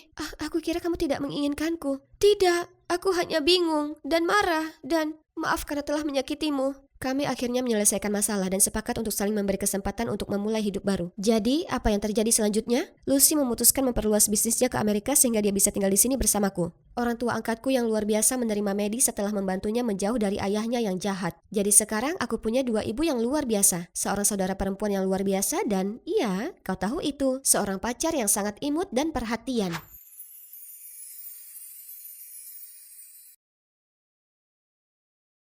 Aku tak percaya aku berdiri di sini, di tengah hiruk-pikuk konser ini dengan kerumunan penggemar gila menyoraki si Isaac ini. Yang aku bahkan tak peduli sama sekali. Hai, oh iya, namaku Hazel. Saat aku setuju dengan teman-temanku untuk melakukan perjalanan darat ini menuju ke Carolina untuk datang ke festival skydiving, nah, ini tak sesuai dengan yang kuharapkan. Ya, itu mereka, Ivy dan Zoe. Cewek-cewek yang menipuku mengira ini konser idola mereka adalah pembukaan festival tersebut. Di sanalah aku, bersemangat menunggu pertunjukan udara yang menakjubkan. Tapi sebaliknya, aku terjebak di kumpulan penggemar ini. Kenapa mereka sangat berisik? Pendengaranku sebaiknya tak rusak permanen karena ini. Dan seperti yang kalian bisa lihat, menjadi satu-satunya yang tenang di sini, mereka menempatkanku bertanggung jawab atas fancam mereka. Parahnya lagi, kenapa ku pesan hoodie custom yang serasi untuk kami semua? Itu membuatku terlihat seolah jadi bagian dari grupis ini. Akhirnya kebisingan ini usai. Tapi aku terjebak di antara penggemar yang jalannya lamban. Dan di mana teman-temanku? Aku bahkan tak bisa menelpon mereka karena bateraiku habis. Aku akan naik taksi kembali ke persewaan Airbnb kami saja, lalu menghubungi mereka dari sana. Toh aku terlalu lelah. Mari keluar saja dari tempat ini sesegera mungkin. Lupakan malam yang rusuh ini, karena aku akan menikmati pemandangan dunia dari atas di festival musim gugur yang asli besok. Dan itu yang terpenting. Wah, festival ini menyediakan segalanya untuk acara. Mulai dari pelayanan yang penuh perhatian, live musik luar biasa, dan makanan enak. Sangat sepadan dengan bertahan di konser mengerikan itu. Semuanya berjalan sangat baik. Hingga kulihat wajah panik Ivy. Girls, ini soal Isaac kesayangan kita. Setelah konser kemarin malam, dia menghilang dengan seorang gadis misterius. Lihat tuh di ini. Apa itu terlihat familiar untukmu? Oh ya Tuhan, itu salah satu dari hoodie kostum kelompok kami. Apa mungkin? Aku bisa lihat lirikan curiga Zoe kepadaku dan Ivy. Untuk apa tatapan itu? Apa kau menuduhku? Ya, terserahlah. Bukan aku. Itu yang pasti. Ivy, kau terlalu lama untuk kembali ke mobil kemarin malam. Sedangkan kau Hazel, kau tak bisa dihubungi lama sekali. Astaga, bateraiku mati. Aku sudah bilang ke kalian itu. Dan aku tak punya urusan dengan idola kesayangan kalian. Lagi pula, jika salah satu dari kita kabur dengannya, maka kecil kemungkinan kita sedang berdiri di sini ya kan? Oh iya, kalian berdua bisa tinggal di sini dan saling curiga kalau kalian mau. tapi aku akan pergi skydiving. Lalu aku bergegas pergi. Aku sangat frustrasi aku sudah terseret ke dalam masalah ini. Ponselku mati berkat fancam bodoh mereka. Cukup sudah. Mari kita lupakan saja. Aku tak akan biarkan apapun merusak momen ini. Guys, lihat. Aku berada di antara kumpulan awan. 10.000 kaki di atas permukaan tanah dan nafasku rasanya benar-benar diambil. Tak peduli berapa kali pun sudah kulakukan ini, rasanya tetap semenegangkan seperti saat pertama. Adrenalin yang terpacu ini sungguh luar biasa. Wah, itu menakjubkan. Syukur aku berhasil mengambil beberapa rekaman spektakuler dari kota Chester yang cantik. Tunggu dulu. Saat aku hampir mendarat, kameraku menangkap wajah yang tak asing. Zoe.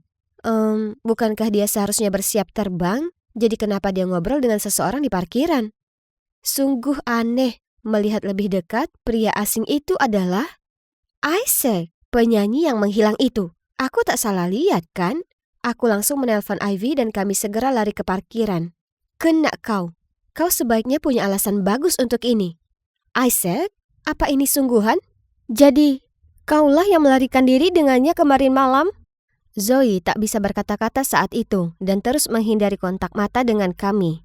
Tapi akhirnya, di bawah pertanyaan tajam Ivy, dia akhirnya berbicara dan ceritakan semuanya kepada kami. Jadi, kemarin malam saat kami terpisah dalam kekacauan pasca konser, Zoe sedang berusaha temukan kami saat dia tak sengaja menabrak cowok yang sedang menyamar. Coba tebak. Yap, tak lain adalah Isaac McGuire dalam wujud aslinya. Dia hampir meneriakkan namanya, jadi dia langsung menutup mulutnya dan menyeretnya pergi. Menyadari kalau Isaac sedang dikejar, Zoe kemudian memasang tudung hoodie-nya untuk menutupi wajahnya dan mengikutinya tanpa bertanya. Jadwal yang padat ini terlalu berlebihan. Aku bahkan tak ingat lagi kapan terakhir kali aku punya waktu yang cukup untuk diriku sendiri. Aku butuh istirahat. Dan aku tak peduli. Tapi Ivy benar-benar terlihat seperti akan menitikkan air mata untuk idolanya yang malang itu. Ya, kalian lihat, ini darurat. Aku tak bisa tidak membantunya. Kemudian kami sudah berpisah jalan kemarin malam, tapi manajerku berhasil melacakku, jadi kami harus segera kabur. Yang kupunya hanyalah ponsel ini, jadi aku sangat butuh bantuan kalian. Dan itulah saat kami mulai mendengar bisik-bisik. Seseorang sepertinya mengenali Isaac, jadi tanpa menunda, kami langsung masuk ke dalam mobil. Tapi, siapa yang duduk di sebelahku? Astaga, make up cewek ini sangat mencolok dan parfumnya sangat kuat sampai tenggorokanku tersumbat. Siren, kau Siren kan? Oh, aku mengagumi chemistry-mu dengan Isaac di film. Sepertinya kalian dilahirkan untuk satu sama lain. Tapi, tunggu, apa kalian berdua kabur bersama? Ternyata cewek flamboyan itu adalah Siren, artis baru yang main film dengan Isaac. Melihat caranya tersipu sementara Isaac tetap diam, aku tak menyangkalnya. Sudah jelas mereka adalah pasangan yang membawa romantisme mereka di luar layar. Jadwal padat, kelelahan, omong kosong. Jelas, dia hanya membuat alasan untuk menghabiskan waktu dengan pacarnya. Oh astaga, kau bahkan lebih cantik di kehidupan nyata. Wajahmu adalah berkah dari surga. OMG, Ivy perlu hentikan itu. Dilihat dari wajah sok Siren, dia jelas sudah cukup besar kepala tanpa perlu disanjung lagi. Tapi tidak. Ivy terus membanjirinya dengan pujian. Maksudku, apa dia serius sesuka itu dengan aktris ini? Hidungmu sangat cantik dari dekat. Dari mana kau dapatkan operasi hidungmu? Mendengar itu, Siren langsung berhenti tersenyum dan menutupi hidungnya dengan kesal, yang hampir membuatku tertawa. Operasi meruncingkan dagu, filler bibir, operasi hidung. Bagaimana mungkin dia bisa berakting dengan wajah kaku begitu? Maaf sudah merepotkan semua. Tapi tinggal di hotel bukan ide yang bagus sekarang. Bisakah kalian bantu kami mencari akomodasi alternatif? Ya. Aku menawarkan diri untuk membantu kalian berdua. Kulihat dengan jijik saat Ivy dan Zoe dengan panik menelpon dan mengirim pesan ke kenalan mereka. Tapi tak seorang pun bisa membantu. Tiba-tiba Ivy menoleh padaku dan memberiku tatapan memelas. Hazel, kau harapan terakhir kami. Kau harus membantu kami. Please. Oh, tidak lagi. Ivy tahu aku tak bisa berkata tidak padanya saat dia memasang wajah memelas itu. Oke, baiklah. Meski tak ingin, aku setuju membiarkan mereka datang ke rumah keluargaku di pinggiran kota selama beberapa hari. Tapi hanya beberapa hari. Aku tak mau ada anggota keluargaku yang tahu aku habis dari sana. Wah, Aku tak percaya aku belum pernah ke sini selama 10 tahun. Tempat ini menyimpan beberapa kenangan indah masa kecilku, tapi juga beberapa yang tak terlalu bagus. Terutama satu yang menghantui. Kenapa kau tak bilang ke kami kalau keluargamu itu kaya? Akan sangat menyenangkan tinggal di mansion megah seperti ini. Tapi sepertinya keluargamu tak sering datang ke sini. Tempatnya sangat dingin dan muram. Ya, dia benar. Sejak hari itu, tempat ini tak pernah jadi rumah lagi bagiku. Hanya rumah kosong yang suram. Aku masih larut dalam pikiranku saat suara memekakan telinga dari benda pecah berasal dari lantai atas. Kami semua bergegas ke lantai atas untuk melihat ada apa dengan keributan itu, dan kemudian Siren berdiri di sana di kamar orang tuaku. Vas yang pecah di kakinya, dan parahnya, dia memakai gaun ibuku. Lepaskan sekarang juga! Siren hanya mengangkat bahu, melangkahi serpihan vas yang pecah itu, lalu melenggang ke seberang ruangan dan bahkan berhenti untuk berpose di akhir. Ini kan cuma gaun lama. Kenapa serius sekali? Aku sangat geram sampai-sampai saat dia jalan kembali aku menjegalnya, membuatnya terjatuh ke lantai. Isaac dengan cepat membantu Siren berdiri. Lalu dia sembunyi di balik punggungnya lalu berakting menitikkan air mata buaya mengatakan aku mengganggunya. Oh, tolonglah. Aku cukup muak dengan si ratu drama ini dalam sehari. Jadi aku hendak menerjangnya untuk memberinya pelajaran. Tapi Isaac menghadangku. Maafkan Siren, dia itu kekanakan. Tapi kusarankan kau sebaiknya menenangkan diri dulu. Itu benar Hazel, mereka berdua tak membawa barang pribadi. Lagi pula, Siren hanya sedikit ceroboh. Kau sebaiknya perhatikan pacarmu baik-baik. Ganti pakaianmu. Jangan pernah sentuh barang ibuku lagi, paham? Sekarang aku siapkan ruangan untuk kita semua. Nah, hanya ada 2 kamar yang bisa dipakai di sini, karena kebanyakan kamarnya kotor dan tanpa perabot. Jadi, ku pakai sofanya lalu memberi 1 kamar untuk temanku dan kamar lainnya untuk sepasang kekasih itu. Tapi saat Siren menatap puas dengan meraih tangan Isaac untuk menuntunnya ke kamar mereka, Isaac cuma menepisnya dan bilang kalau aku bisa pakai ranjang itu dan dia akan pakai sofanya. Oh tidak, sofa itu milikku. Aku tak mau berbagi ranjang dengannya. Tapi Isaac mengacuhkan keberatanku dan merebahkan diri di sofa untuk mengakuinya. Zoe dan Ivy dengan cepat bergegas ke atas. Mereka penyebab kekacauan ini, tapi jelas tak satu pun dari mereka cukup berani berbagi kamar dengan Siren. Dasar sekumpulan seleb pengganggu yang menyebalkan. Bagaimanapun, aku kelelahan. Sudah waktunya aku istirahat. Cewek itu sebaiknya tak mendengkur. Siren mulai memasang white nose bodoh lalu langsung tertidur. Aku sebaliknya, meski sudah mematikan lagu pengantar tidurnya yang aneh itu, aku terus berguling-guling. Tidak ada gunanya, tak kunjung tidur. Jadi, ku tinggalkan kamar itu untuk mengambil air. Aku hendak turun ke bawah untuk mengambil air ketika ku dengar bunyi piano. Oh, Heart and Soul. Sudah lama sekali tak ku dengar melodi indah ini.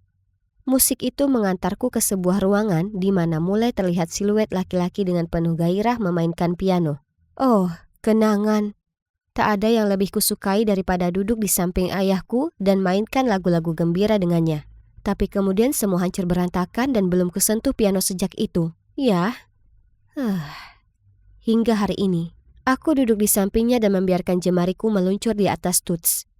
Aku tenggelam dalam melodi musik yang harmonis dan biarkan nada-nada itu membawaku kembali ke masa lalu.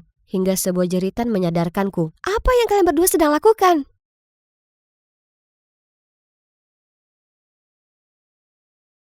Aku sampai di rumah dengan bersemangat setelah sesi latihan. Lalu, suasana hatiku langsung terjun bebas melihat sepupuku yang licik Caitlin memegang buku harianku. Oh wow, jadi gebetanmu si Leo, kapten klub renang ya? Kembalikan itu, aku penasaran apa seluruh sekolah sudah tahu? Jangan khawatir, sepupumu yang setia ini ada untuk membantu. Terima kasih banyak. Tapi akan kulakukan sendiri. Hentikan hidung besarmu itu mengendus-gendus urusanku. Hei, pertama hidungmu itu lebih besar dari punyaku. Dan yang kedua, mengenai Leo, siapalah, dia akan segera jadi milikku. Kejahatan dibalas kejahatan, itu balasan karena mencuri pacarku. Betapa konyolnya dan sangat tak benar. Dia seharusnya salahkan dirinya sendiri karena punya selera laki-laki yang buruk. Tidak, terima kasih, aku juga tak mau playboy seperti dia. Hai, aku Megan, pemimpin klub pramuka di sekolah. Aku ini ramah, menyenangkan, dan suka sekali berpetualang, sama seperti ayahku yang penjelajah. Jadi, tentu saja cewek seperti Kathleen tak membuatku takut. Sejak hari pertama sepupuku tersayang ini pindah dengan kami, sudah jelas kami tak akan pernah bisa akur. Aku suka sekali berlarian di taman dan belajar trik bertahan hidup yang menarik dengan ayahku. Sementara Kathleen bahkan tak tahan dengan setitik saja kotoran. Oh ya Tuhan, jutaan kuman menyerangku. Ambilkan aku sanitizer, sekarang! Dan sama sekali tak membantu bahwa pacar Kathleen yang brengsek itu mengajakku keluar tepat setelah putus dengannya. Meski sudah jelas aku tidak tertarik padanya, Kathleen menyalahkanku. Itulah saat kami resmi seperti Cardi B dan Nicki Minaj dan perang kejahilan pun dimulai. Dia menggambari wajahku dengan spidol permanen saat aku tidur, menempelkan permen karet di rambutku, dan bahkan pernah mencoba mencukur alisku. Tapi siapa aku, hah? Aku bisa mengalahkannya hanya dengan satu tindakan.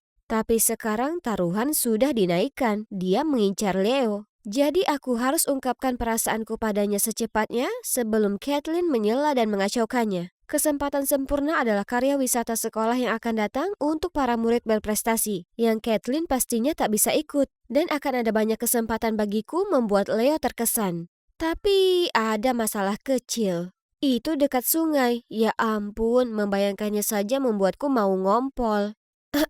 Aku mengidap thalassofobia, yaitu ketakutan kuat akan perairan yang luas. Tentu kurahasiakan ini karena tak akan ada yang menganggapku serius sebagai pemimpin pramuka kalau sampai mereka tahu hal ini. Tapi ini adalah kesempatan sekali seumur hidup, dan tak mungkin aku duduk saja di rumah sementara Kathleen menancapkan cakarnya ke Leo. Jadi, aku mendaftar untuk karya wisata itu, siapkan rencana besar untuk itu. Langkah kecil, maksudku secara harfiah. Aku daftar berenang di kolam renang ramah anak. Mudah sekali. Oh, tapi kenapa kakiku gemetaran seperti ini? Hahaha, bukankah aku sudah berubah jadi ubur-ubur atau semacamnya? Lihat, kolam renang berubah jadi seperti samudera menakutkan yang siap menelanku. Tolong! Tiba-tiba ada anak laki-laki dengan pelampung menabrakku. Aku terjatuh di pantatku dan kakiku menyentuh air. Sesuatu mencengkramku. Monster Loch Ness! Itu menelanku hidup-hidup. Tak lama kemudian ada anak muncul dan mulai menertawaiku. Tak apa Megan, pikiran bahagia, pikirkan hal membahagiakan. Ini jauh lebih baik.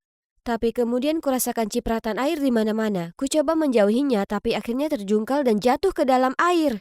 Panik, aku gelagapan dan menggelepar. Aku tak peduli lagi dengan semua orang yang menatapku aneh dan hanya berteriak sekuat tenaga. Tiba-tiba ada lengan kuat menarikku keluar dari air. Kemudian laki-laki itu mengangkatku dan wajahku menempel tepat di dadanya. Astaga naga, rasanya itu lebih keras daripada batu. Kau tahu apa? Oh, Supermanku, aku akan jadi Lois Lane-mu. Ingus mengalir di wajahmu. Menjijikkan. Ampun, ini sangat memalukan. Aku langsung ganti pakaian secepat kilat dan berlari keluar dari sana. Tunggu dulu, ada yang tak beres. Hei, kehilangan sesuatu? Yesus, bajingan ini masih berusaha mempermalukanku di menit-menit terakhir. Satu-satunya cowok yang baik di dunia adalah Leoku. Seolah masih belum cukup di hari itu, aku pulang ke rumah mendapati Kathleen nonton film menakutkan tentang hiu raksasa. Ada apa? Sudah takut padaku? Ini belum terlambat untuk bergelayut ke kakiku dan memohon. Siapa yang takut? Acara bodoh ini. Jelas itu CGI, tak ada hiu di dunia yang bisa sebesar itu. Dan siapa dicap sebagai pembunuh berbahaya dan tak pandang bulu memakan apapun yang tampak. Tapi faktanya hiu lebih sering jadi korban.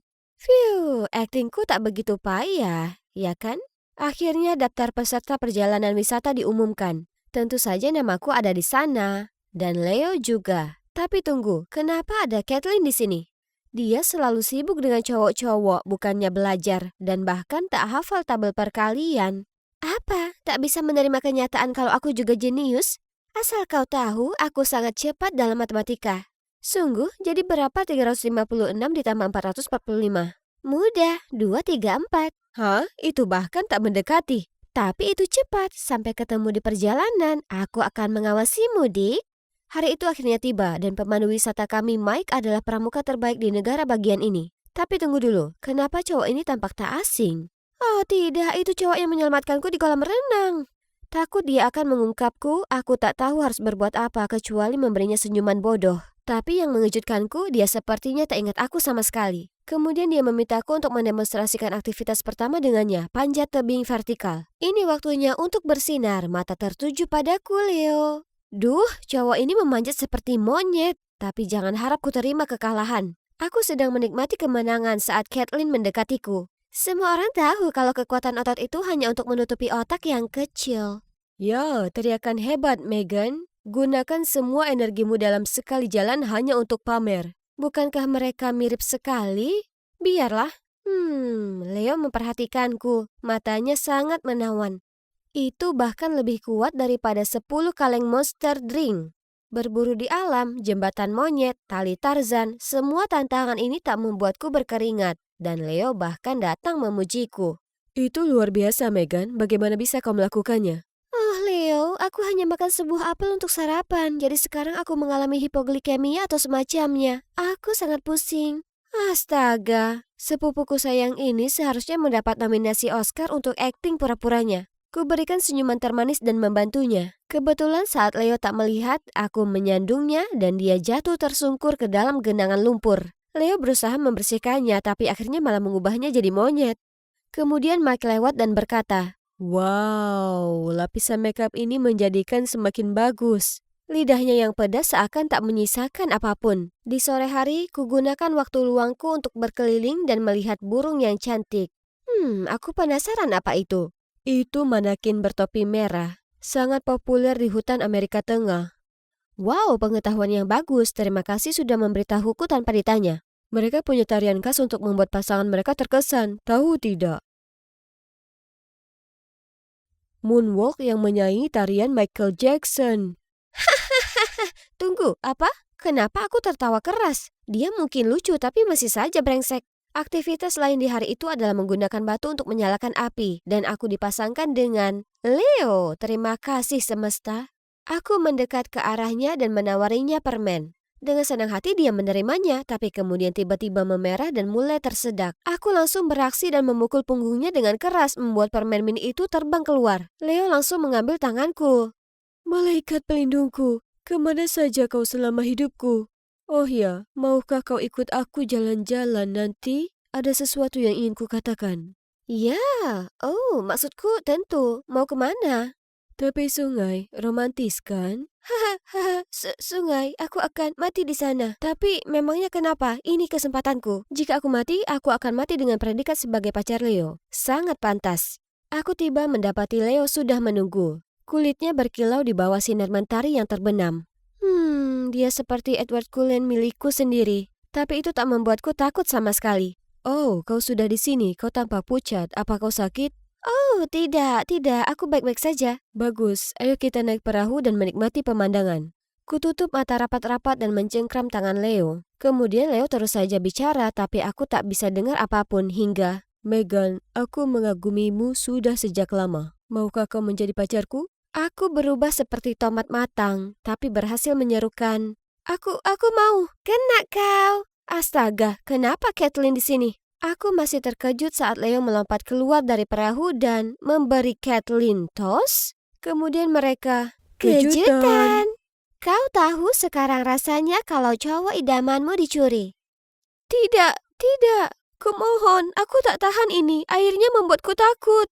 Nikmati saja pemandangannya, Megan. Kemana perginya gadis galak itu? Ibumu memberitahuku kalau kau mengidap talassofobia, tapi aku tak mengira itu begitu nyata. Jangan khawatir, akan kuberitahukan ini ke seluruh sekolah, jadi mereka akan datang menyelamatkanmu. Semoga sukses, sepupu. Leo dan Caitlin jalan pergi bergandengan tangan. Aku tetap diam sebisa mungkin dalam perahu yang tak stabil. Dunia berputar mengelilingiku, tapi aku tak bisa lakukan apa-apa kecuali menangis. Waktu berlalu seolah 1 dekade terlewati, kemudian kurasakan ada tepukan di pundakku. Mike mengulurkan tangannya, lalu mengangkatku ke pelukannya, dan menggendongku ke rerumputan terdekat. Tapi, bagaimana kau menemukanku? Kulihat video yang diposting Caitlin barusan, lalu segera pergi mencarimu di sepanjang tepi sungai. Begitukah? Betapa memalukan. Dia tetap diam sesaat, kemudian berkata, kau mungkin tak tahu ini, tapi aku dulu sangat takut akan ketinggian. Akrofobiaku sudah lebih baik sekarang, tapi tetap saja. Tak mungkin kau berhasil dalam tantangan memanjat tadi. Jika kau ingin mengatasi ketakutanmu, maka kau harus mencari cara untuk menghadapinya. Beranilah, dan jangan jadikan itu kelemahan untuk ditertawakan orang lain. Kemudian dia memberikan senyum termanisnya dan tepat di saat itu, dia terlihat agak berbeda bagiku, lebih menarik. Malam itu, aku mengurung diri di tenda sementara yang lain berkumpul di sekitar api unggun. Aku belum siap menghadapi siapapun dan pikiranku terlalu gelisah untuk tidur. Pagi berikutnya datanglah perlombaan perahu. Semua mata menghakimi menatapku. Aku sangat gugup tapi segera mengumpulkan keberanianku dan berkata, "Hai semuanya, aku Megan dan aku mengidap thalassofobia. Jadi aku tak bisa selesaikan tantangan ini. Aku malu. Bukan karena fobiaku, tapi karena membiarkan diriku sendiri hidup dalam ketakutan itu. Aku senang sekali jadi pemimpin pramuka sepenuh hatiku. Jadi aku akan coba taklukkan ini. Ketakutan bukanlah musuhmu, itu motivasimu." Kemudian aku berjalan pergi diiringi sorak-sorai dan tepuk tangan. Kembali ke tenda, kulihat Mike menungguku. "Itu baru semangat. Kau sangat berani dan punya kualitas seorang petualang sejati. Bahkan jika kau tak ada di permainan, kau sudah menangkan hadiah istimewa di hatiku." Semuanya berjalan lancar setelah perjalanan wisata itu, bahkan Kathleen berhenti menggangguku. Dia pasti sibuk kasmaran dengan cinta barunya. Hingga suatu hari, kulihat dia pulang ke rumah dengan terisak. "Ada apa?" "Si bajingan Leo itu, dia selingkuh dariku dengan tiga cewek dalam waktu yang sama." "Apa? Kenapa hidupku begitu menyedihkan? Aku tahu aku takkan pernah bisa mengunggulimu atau seberani dan sepercaya diri kamu. Tapi apa aku tak layak mendapat satu hal yang baik?" Aku tak tahu Kathleen punya sisi merendahkan diri sendiri seperti ini. Tiba-tiba aku merasa kasihan padanya, lagi pula dia itu sepupuku. "Jangan menangis, aku akan membantumu memberinya pelajaran." "Sungguh? Megan, aku minta maaf karena membiarkan kecemburuanku mengubahku menjadi monster. Apa kita baikan?" Hari berikutnya di sekolah, kami melangkah masuk ke lorong dan mendengar jeritan yang mengerikan. Itu Leo dengan loker penuh dengan kecoa. Dia sangat ketakutan sampai temannya harus menangkapnya sebelum dia terjatuh.